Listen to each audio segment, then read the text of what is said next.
And it's just a very difficult, I think, experience to process when you go through that process. And I think one of the appealing thing about, getting involved in mental health advocacy issues was that I always felt like I was doing something. I was maybe this wouldn't help my sister, but it could help others. And that is such an empowering process. And at least it was for me. Hello, and welcome to Grief, Gratitude, and the Gray in Between podcast. This podcast is about exploring the grief that occurs at different times in our lives in which we have had major changes and transitions that literally shake us to the core and make us experience grief. I created this podcast for people to feel a little less hopeless and alone in their own grief process as they hear the stories of others who have had similar journeys. I'm Kendra Rinaldi, your host. Now, let's dive right into today's episode. Our guest today is Mary Hayashi, a distinguished author, healthcare leader, and trailblazer in the realm of public service. She has an upcoming book titled Women in Politics: Breaking Down the Barriers to Achieve True Representation. Not only does she explore the strides made by women in government, but she also delves into the deep personal aspects of her life that have shaped her path. And that is primarily what we will be talking about today, is the why she is passionate about the topics she advocates for and her own journey. So welcome, Mary. Thank you so much, Kendra. I I, love the title of your podcast. It's so amazing that you provide this safe space for people to come and, grieve and reflect on their life journeys. And I think what you're doing is amazing. Thank you for having me. I am grateful that you're here and grateful that you will be sharing your story. I got to read part of your book, and I'm really excited to talk to you about the aspects of your life that you are passionate about. You touch about different subjects in your book, and you have different stories of different people within your book as well. But let's talk about your own story. Share with us your upbringing, please.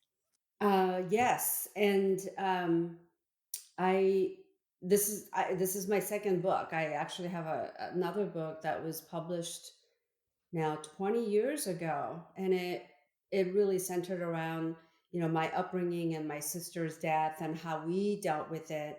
And when I got older, completed my education, I really wanted to dedicate my life's work to advancing mental health issues for others. As you mentioned, this book centers around politicians, what motivates women to run for office. And there are a lot of barriers to overcome, but they still get involved and run for office. And when they're elected, they do amazing things. I really wanted to focus this book on sort of the why women run for office. And that's why my foreword in this book is written by Mario Hemingway. People asked me, this is about politics, but you don't have a politician writing the foreword. I did that deliberately because Muriel, like me, she lost family members to suicide, and she became more vocal and active in social change because of her personal experience. And so, even though the book is about women in politics, it's really about our journey and my journey and how it began, and the book sort of providing women's platform to speak their mind. I also wanted to inspire younger women to realize that, they can write their own life path, and to see that we don't have to be controlled by our ethnicities or culture or background. Well, what I mean by that is, I'm not even supposed to be in politics. I was born and raised in a very small town in South Korea and moved here when I was 12 years old, and I didn't speak any English. That same year, my older sister passed away, died by suicide 6 months prior to moving here. She was only 17 years old, and I had no idea what had happened to her. I mean, she's somebody that I shared a room with and looked up to, and she was such a, I use this phrase good girl throughout my book. Mhm. And I think this is something that we can all relate to, regardless of our, ethnicity or family histories. That you know, women are supposed to be quiet and be good and get along and build consensus and not get into fights. And I think that the way we sort of, or the way I dealt with my sister's death really uh, shows that I was a good girl. According to my culture, we weren't supposed to talk about her death or mental illness or any type of issues that have stigma associated with. Isn't something that we talk about. So not even as a family, and that had a big impact on me. And I didn't know it then, or I didn't know, I mean, I had no idea, but I grew up, even when I came here, my parents were like, you're going to get married before you become an old maid. And you're going to get married before you're 21 and have children. That's what you're going to do. And I always thought that that was my life path Mhm. until I went to Cal State Long Beach, took a class called Women's Studies. It was women's literature class. And at first, I didn't know what it was. I thought it was something that maybe would help me become a better wife or maybe a better homemaker. So I took this class, and it turns out it was about, feminist theories and what American women have done to change their life trajectory. And that was so inspiring for me. And after that class, I decided you know what, I'm going to move up north, join my friends who are going to UC Berkeley, and and just create a different life for myself. Um, and so in my book, I talk about sort of my own journey, which is to get into nonprofit work, and just thinking about my sister's death and how nobody really helped her and I couldn't help her. I really wanted to do something for her. And there were just so many people suffering in silence because of stigma and discrimination. I thought the best thing to do was to create an organization that could amplify Asian American women and mental health issues. And so that's what I did, and that experience basically changed my entire career. And even when I got into politics, and even after I got elected, the first legislation that I authored was to create Office of Suicide Prevention for California. So even to this day, I mean, this is an issue that I continue to work on. And I think what's really amazing about your show, and just kind of bringing it back to, your own personal journey and your podcast, is that you know, whether it's politics or nonprofit, or even if you work in business, we're all impacted by grief, and we're all influenced by, like you said, the gray in between. And I've had incredible professional achievements, and a lot of things that I'm very proud of. But in the end, spaces like this allow me to come and talk about my grief and be honest about my family background, and just like have a conversation. So again, I really think that your podcast is just so perfect for this book, even though this is about politicians. No, it's about stories, the stories that shape us, and that is exactly what you share in your book. It's not only how your own story shaped your life and the choices you made, but also other women that you highlight in your book, as well as how it shaped their path as well. So let's talk about like the aspect of then death by suicide and the mental health component that you're so passionate about. You were the commissioner on California Mental Health Services. Is that correct? Is that one of the things Yes. that you did? So tell us what kind of spaces you mentioned you've done suicide awareness platforms as well. So, how did your sister's life and choices in her life and her death impact you to now create these different platforms? Yeah, so I think what's really tough about grief and losing somebody, and somebody that you're close to, is that you feel very helpless, Mm, especially if somebody dies by suicide. That's very hard because you don't know, and it's unexpected. And so, I mean, not that somebody dying of cancer is easy, of course not. But I think because we were, and I was very young at the time too, it's just you feel like there's really, you think, "Oh, should I have done something, or could I have done something?" And it's just a very difficult, I think, experience to process when you go through that process. And I think one of the appealing thing about, getting involved in mental health advocacy issues was that I always felt like I was doing something. I was maybe this wouldn't help my sister, but it could help others. mm. And that is such an empowering process. And at least it was for me. And in my book, and I don't know if you got this is sort of in the later chapter, but I talk about mentors, because that's a phrase, that's a word that is used a We lot. throw around, yeah, we throw around very easily, Yeah. yes. And even though I interviewed 17 women, I interviewed one man, and he was a mentor of mine.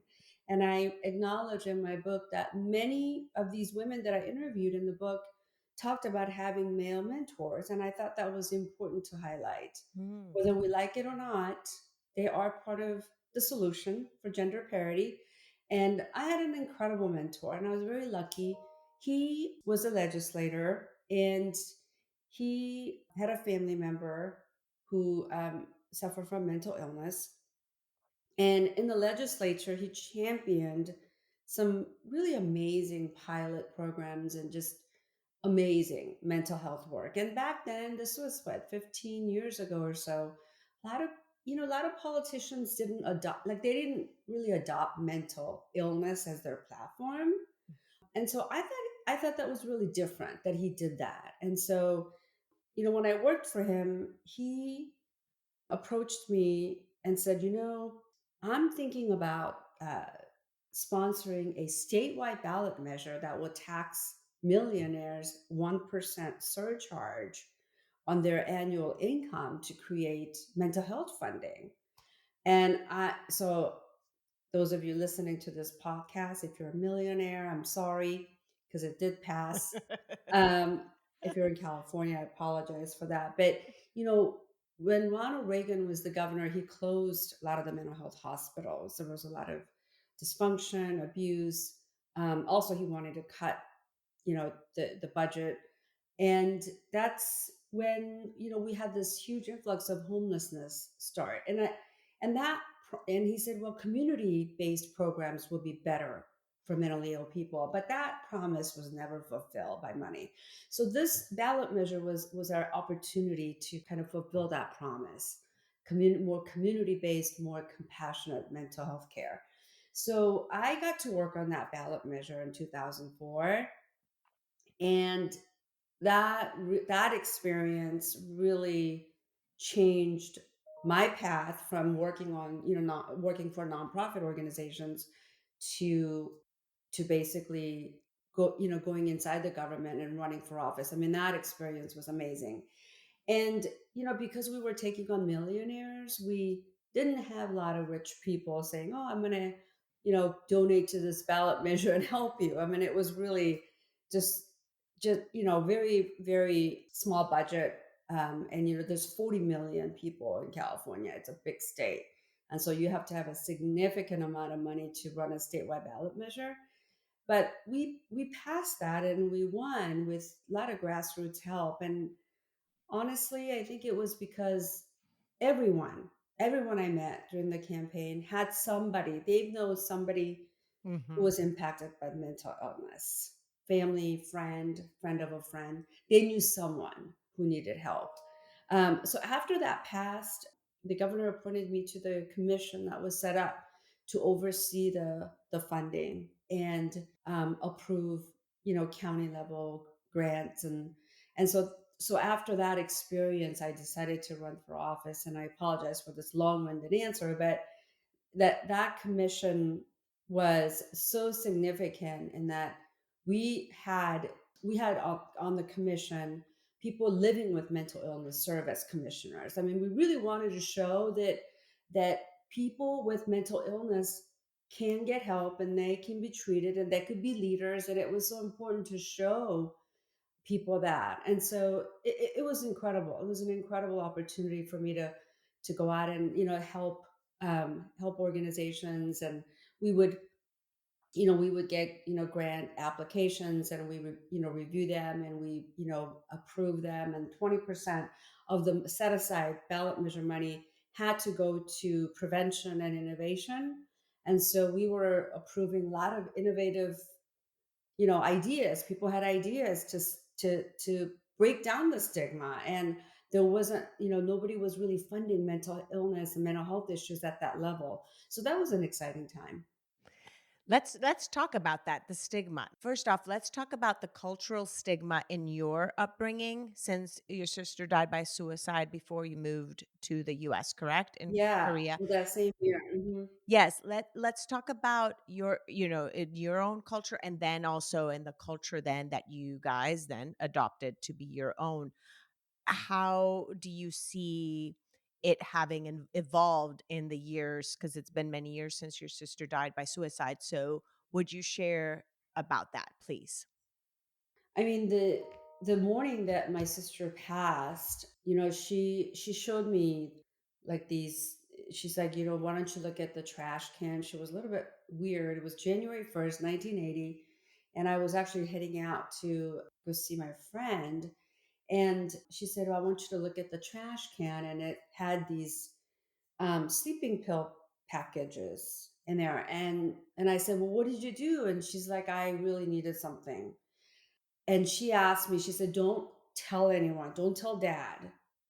And so she wasn't quite right, but I left because culture, as a good girl, Right. you got to keep the And you were promise. only 12 too, right? Yeah. You were a kid. Yeah. Yeah. You didn't know what that was. Like, how would you have even put that connection there? Yeah. So I left. And it's on January 1st, basically, we go to like our relatives' homes, and we wish them like New Year, sort of like wish, and we bow and they give us money. That's kind of the tradition. New Year's is like a big deal. So I went out and I went to my friends, and we were kind of, going to go, we had plans to go visit my relatives, her relatives. And I got a call from my cousin who said, you need to come home right away. So by the time I got back, they've already, and she hung herself, and they've already got rid of the body. I don't know where it went. And my parents decided to burn everything, like the photos.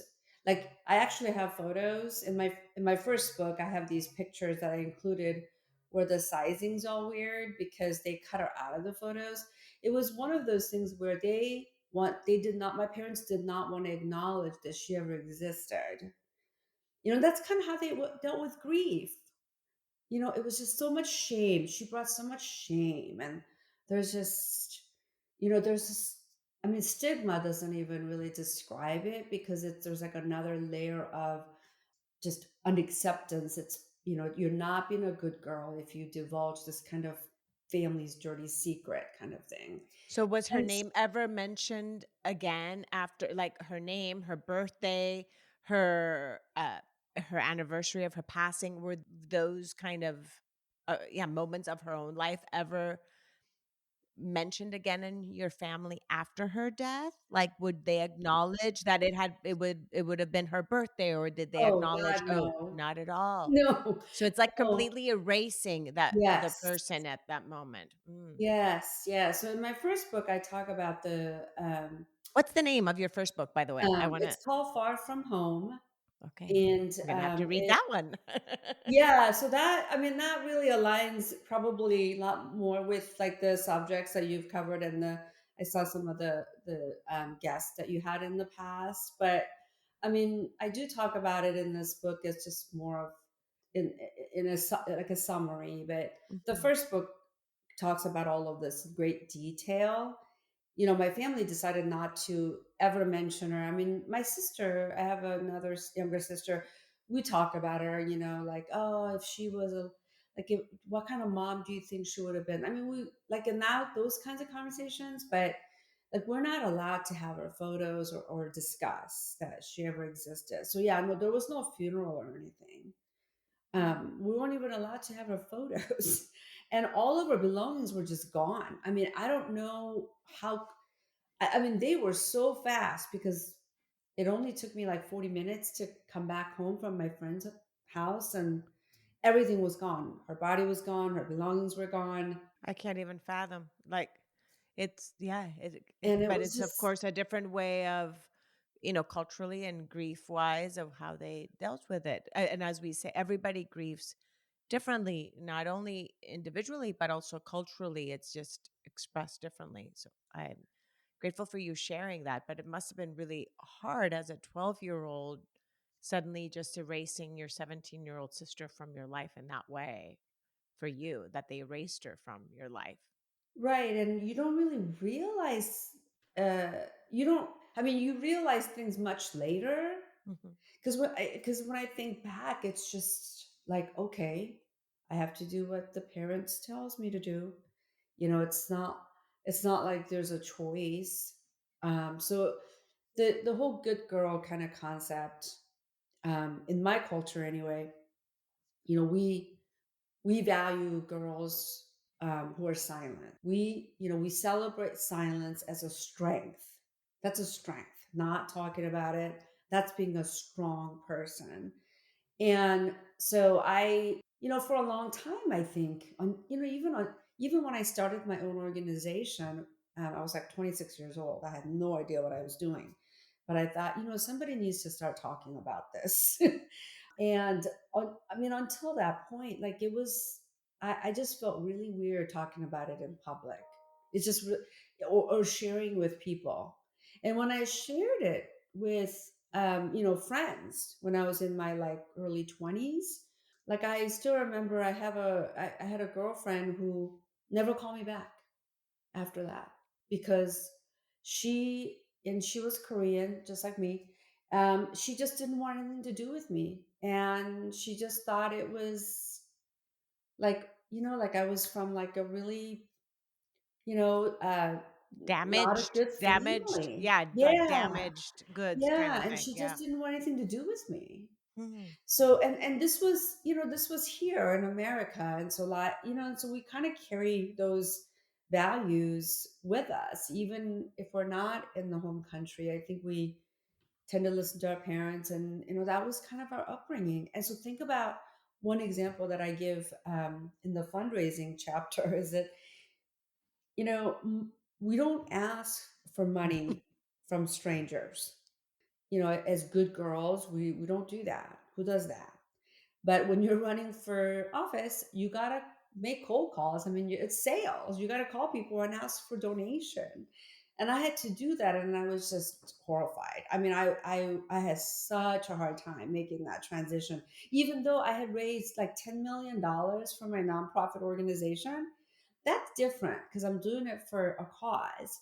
But like, can you write me a check? Like that was so hard. And my very first job when I moved up to San Francisco area, during the job interview, they hired me. Like they hired me on the spot, but I didn't even ask them how much this job pays.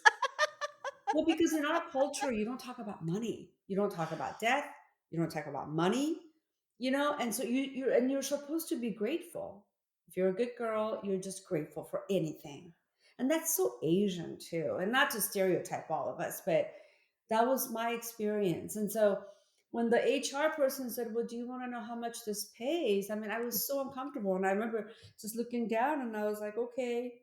She's like, well, this is an hourly rate and blah, blah, blah. And I was like, okay. And it's just, I was just so not comfortable. So I went from that to, when you run for office, I'm calling these mostly men donors who I've never met before, introducing myself over the phone and asking for a contribution. And that was such a hard thing to overcome. But I did. How did you? Yes, let's talk about that. How did you? Because that is First off, that's like you're in your 20s at that point, probably, right? When you already start, yes? Yes. Around your 20s. Yeah. So for 20 some years, you're living this good girl type of persona that you've been basically, how do you indoctrinated to be, right? That is your culture. That is how you are. And breaking away from that, because so many of us carry things of our own identity that are just part of it, either because of culture or because of our parents, or the, yeah, whatever, different things, stigmas around society. And to break away from that, that takes so much strength and courage. So how did you start chipping? I know, like you're saying, little bits and stuff of it, but did you do a lot of personal growth and development, or reading a lot of books? Like, what were these channeling kind of forces that helped you be able to really unleash who you are? So so I want to make 2 points. One is that, like I said in my book, and I'm quoting our first partner, Jennifer Newsom, you can't be what you can't see. Mhm, And I talk about these role models that I had and mentors and other women of color leaders got out there and just started an organization, African American women, Latina, Native American. And so I had very specific examples to follow.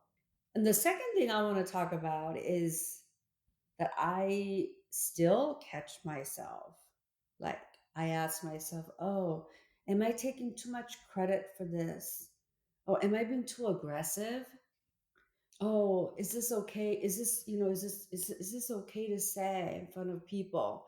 I still have those conversations with myself. It never mhm, goes away.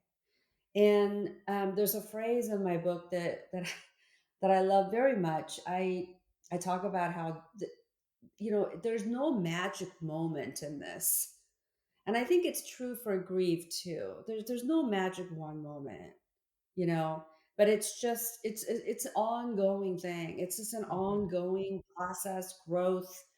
And because even to this day, like, I would be in a meeting and I'll self check. Oh, I shouldn't take too much credit. I shouldn't be too aggressive because women are not supposed to be ambitious. I should give credit to somebody else.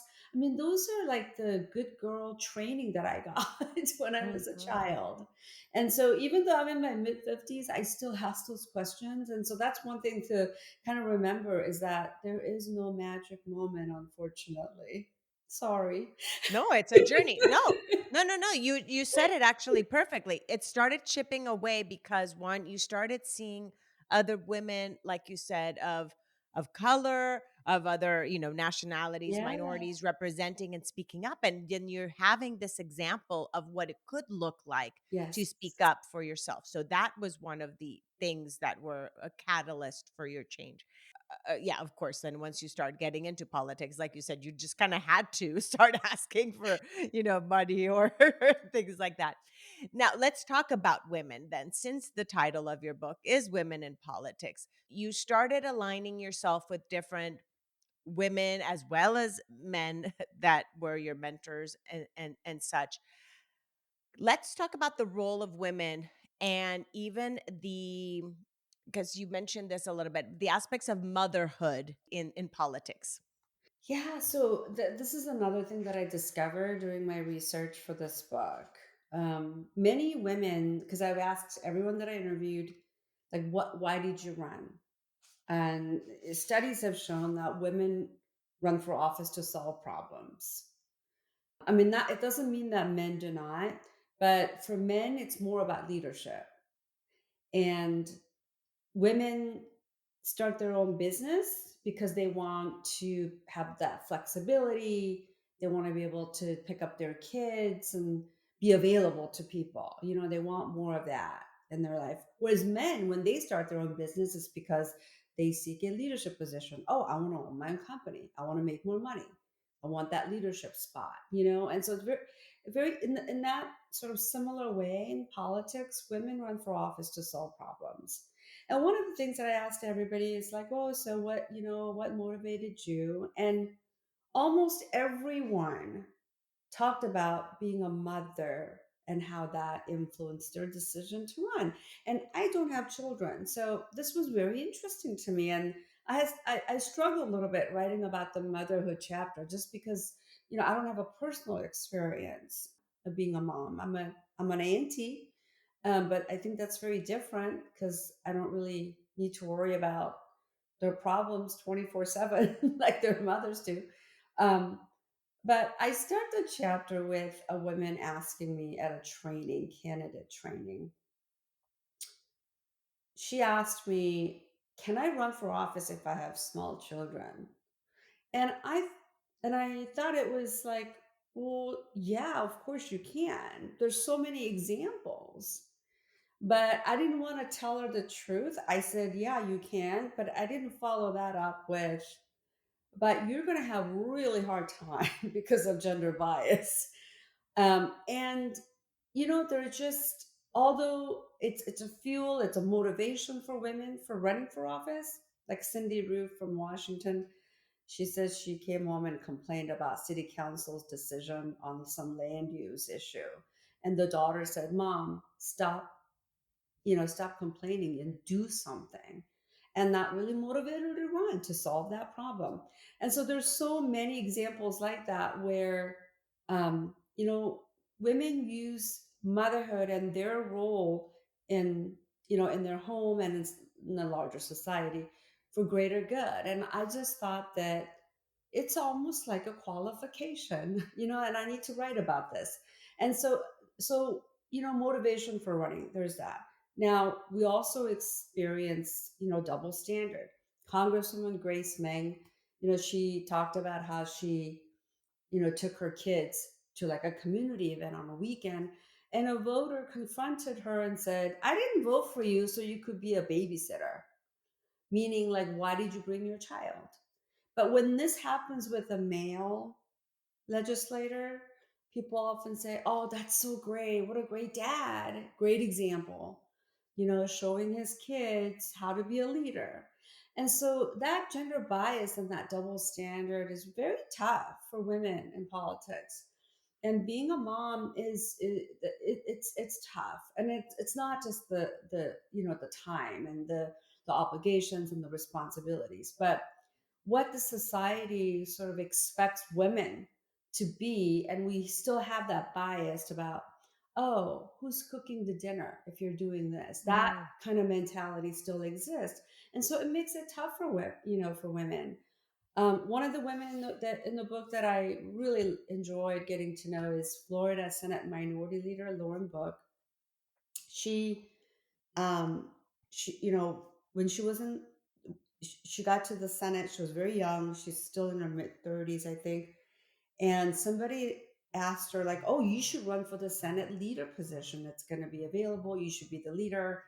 And one of the men in the caucus said to her, you just delivered like two small babies, like twins, and you can't lead. You can't possibly do this job. And those kind of comments are never directed at men, but very much directed at women leaders. And I think women experience that in the business too. This is no different anywhere else. But I just think that it is, yes, we can overcome. You can still run for office. You could still be a CEO, but we got a lot of work to do. We got a lot of Mhm. education to do. We have, women still experience, discrimination and double standards. So I really wanted to write about that, even though I'm not a mother personally. I thought that was an experience that was commonly sort of talked about among all the women I interviewed. Thank you. Thank you for sharing that. Now, how does mental health play a part in women that are in politics? Do you notice anything like because of all these double standards as well? Is there more of this pressure in women, do you feel, in politics of what you've observed and with mental health in general? Well, I love this quote. I didn't use it in my book. Women's courage is often misunderstood as crazy or something. I think there's this bias that women are not strong. There's already this, the minute you announce for candidacy, like people are like, oh, is she strong enough to lead? Is she strong enough to do this job? That's kind of on the voters' mind. That gender bias still exists today. And so, when you're strong and when you show ambition and when you're aggressive, then there's also that, oh, I don't really like her. I don't like that she is, she's aggressive and she's really ambitious. And women get penalized for that. Men, they don't, because they're expected to be ambitious and they're expected to seek leadership position. I mean, Bill Clinton said he wanted to run for president because he met JFK. That was his reason. But women can't have reasons like that because we're not supposed to be ambitious. So that gender bias still plays a role in women in politics, and it's difficult. It's a very delicate balance. We have to be likable to win, but Mm. then if we show ambition or if we're aggressive, then people don't like us. The voters don't like us because then our behavior run contrary to their stereotype of what a woman should be. And so but then we can't be weak because we got to be strong and we need to show that we can lead. And so it's hard. And I'm not a psychologist, but I'm sure that has impact on women, you Of know? course. Now, what are things that you see help us as women to really support our mental health? What are some tips in your experience of working in this field of mental health awareness and suicide prevention as well? What are some things that we can do to really support our mental health? Not just as women, as everybody, but I mean, I was just saying if you Yeah. Well, want to it's an speak for yourself. important question because we do need that. We need we need something to kind of use as a guide, and one thing that I found kind of troubling during the research part is that women don't always support women. It's we should, if women voted I mean, just as an example, and I'm not trying to be like partisan, but Hillary Clinton was the first women, Democratic nominee for president, but she didn't win, even though 51% of the voters are women. So women don't always vote for women. Women don't always support women. It's because some women still have that gender bias. Like they were raised to be good girls, and so they think that's kind of how they also have that sort of view.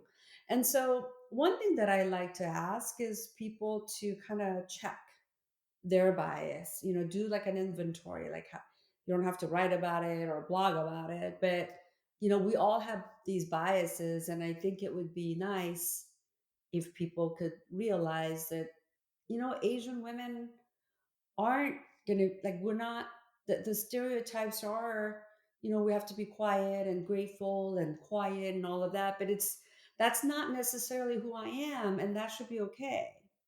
But when I was in the legislature, I didn't feel like all women supported me. They haven't really dealt with Asian women as colleagues before, and so they have a really hard time, like, oh wow, she's so aggressive, because I mean, I can be aggressive, but I'm not like aggressive, Assertive, so I'm not assertive. looking for It's trouble. assertiveness. It's Yeah, assertiveness. It's yes, very different, right? but you would be surprised, like, people would just constantly criticize me for my style. It didn't matter, like, if I was doing something good, they were so focused on the style. And women do that. We judge other women by their style and not by substance. And men do that too. So we really need to kind of rethink some of these, gender bias issues, and kind of be open, because people confused me and another Asian woman legislator. I mean, there's only two of us, for God's sakes. And it's like we go to work every day and people still confuse us, for like 6 years.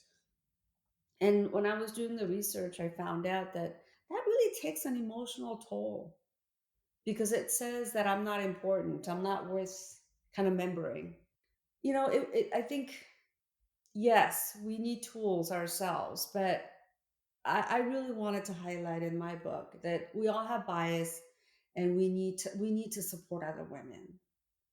and for us, so let's change like from here, that not all women are the same.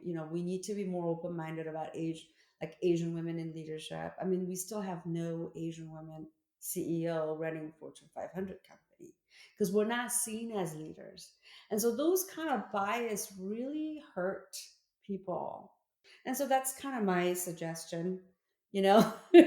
I know you're Great. looking for some quick guides to how No, to no, deal no, with no, or no. cope with grief, but I had a lot of time to reflect on my service. Yes, no, it's your personal perspective. So that's the thing. It's like, what is your perspective on this matter? And it's all so valuable because other people will relate to the words and your experience as well. Because just like what you're saying, representation matters in this podcast. That's what I try to also share is different viewpoints, different ways of life, different life experiences, not only just in grief but of the individuals dealing with the grief, because that way people that are listening can relate. And in this case too, it's like your grief, your story was part of the catalyst to get you to who you are and what you do now and the advocacy that you do now. So thank you for everything you do to highlight and support mental health and bring awareness to this issue as well as suicide prevention as well. So thank you Oh, for that. thank you for that. I want to mention one other thing. I interviewed Amanda Hunter from the Barbara Lee Family Foundation, and they work on electing more women to executive level positions, which is really hard, like governors and mayors. They did some focus group research and asked participants to picture a governor, and an overwhelming majority envisioned a man. And that includes women as well. Like women focus group participants also envisioned a man. So when we talk about gender bias, we really it's just not men versus women thing. Women supporting other women and just showing more compassion, toward each other, I think would go a long way. But it also comes to what you were even just saying for yourself, for your own upbringing of certain stereotypes or standards that are end up kind of putting into your subconscious from your upbringing in this country and other probably countries too. It's these un unknow we don't even know how indoctrinated we are ourselves to then, even as women, to then like what you said, if they put, oh, what do you picture your governor to be, that automatically we put a male, because again we might have not seen enough representation out there of other women that are mothers that are juggling all these things that maybe look like us that have done it right. So that's why a lot of times I think these kind of biases continue, is because we don't break away from the cultural patterns that we are brought up into.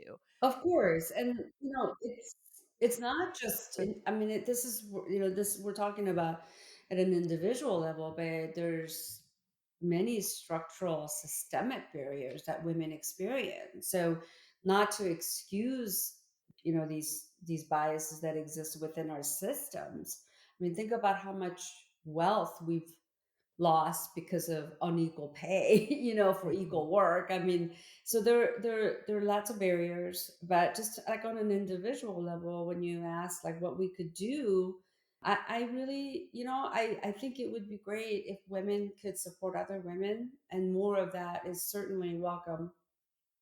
Yeah. So- We focus a lot. Like I even was saying to my husband, just even this week, we had been with family and we were trying to pick a restaurant. I'm like, can we please let's pick a local restaurant. Like we make conscious choices sometimes to say, oh, let's pick a local restaurant, like not a chain.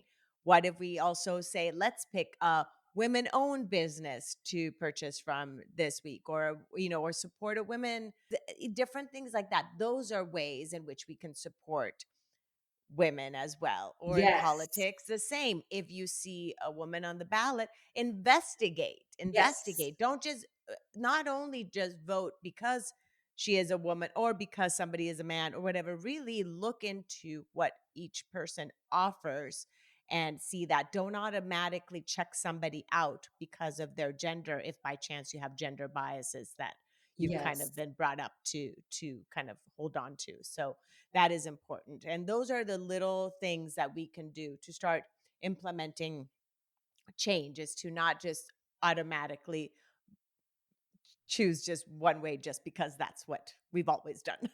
Right? So Right. Right. yeah, that's great. It's funny, like your last talking points is actually in my book, so that's good. We're aligned. Well, let's Yeah. talk then now about your book. How can people get your book? Mary, please share with the listeners. Yes. It's on Amazon, but I always like to promote other retailers as well, especially bookshops.org. They actually contribute to your local bookstores, brick and mortar. So that's a great place. It's also available on Barnes and Noble and Apple and Google and all the other retailers. And I thank you for this opportunity to talk about the book. Yeah, this has Thank been you. Thank you for coming on amazing. to talk about it. And again, to allow me to ask you more about your own personal journey of that had to do with grief that led you to write this book. But, it is the first time I hear about the bookshop. What is it? Bookshop.com or bookstore.com? It's bookshop.org. .org. It's the first time I ever hear about that website. So Yeah. thank you for that. That's a great one to have in mind. And again, this is Mary Hayashi and her book, Women in Politics, Breaking Down the Barriers to Achieve True Representation. And her previous book, Far From I can't Home. understand my home. I can't understand my own writing. Far I saw that was her first book. Yeah. I saw some used copies on thriftbooks.com, I think. Of your other book? Yeah, and they were like Okay. super cheap and they were available. I think they're used copies because it's out of print. It was 20 years ago, so but it was available through thriftbooks.com. Yeah.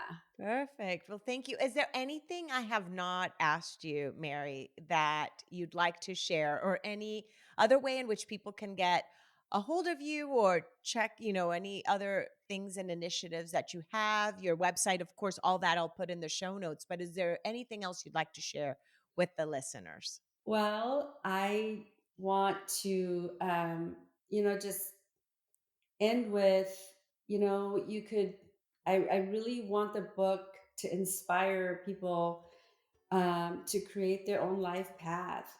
Um, you know, Regardless of their family background or ethnicity or histories, that women can create their own life path. And so I hope that message came through today. And again, I really enjoyed this and appreciate the opportunity to be on your show. Thank you, I'm Kendra. grateful. Thank you so much, Mary. Thank you once again.